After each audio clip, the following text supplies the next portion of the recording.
Talagyan mo ng suka. Parang habang-habang tipron. Yung kilawon. Kilawon. Hindi masyadong kilawon. So mamaya yung magkakatuloy-tuloy ha, hindi yung patigil-tigil. So dapat you can seal the bowl.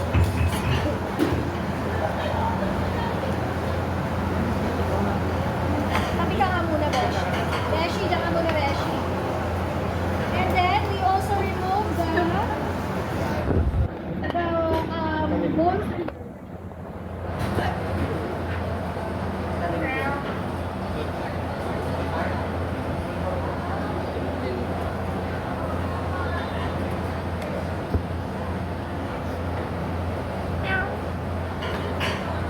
Manipis lang baka pinanggalulo lahat, no? Kasi hanggang dito yung ano natin.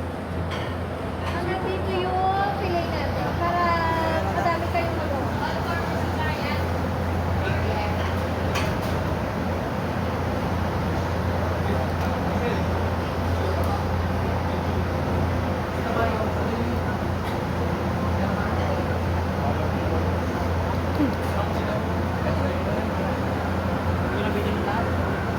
Fit ka pa.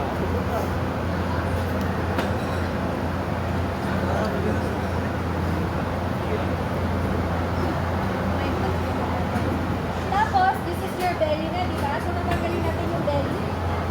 Wala, nawala yung anak. Kay Masan Boy. One salmon is like 5,000 pesos. Look, Yes, one whole salmon. 5K. 5K lang. Lang? Lang?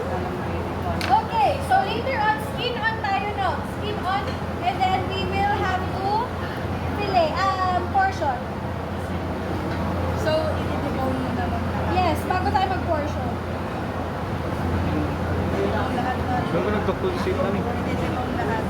Okay, who is our brave volunteer? I need 3 volunteers kasi itong sign na ba? And then the other salmon. I'm serious, mag-picture kayo sa salmon because this might be realized. Pati ba tatanggalin? Last. Guys, even this one, you have to remove, ha? Kung tao kahit sa salon mo. Palatang nakabalo. Sa Philippine Isda.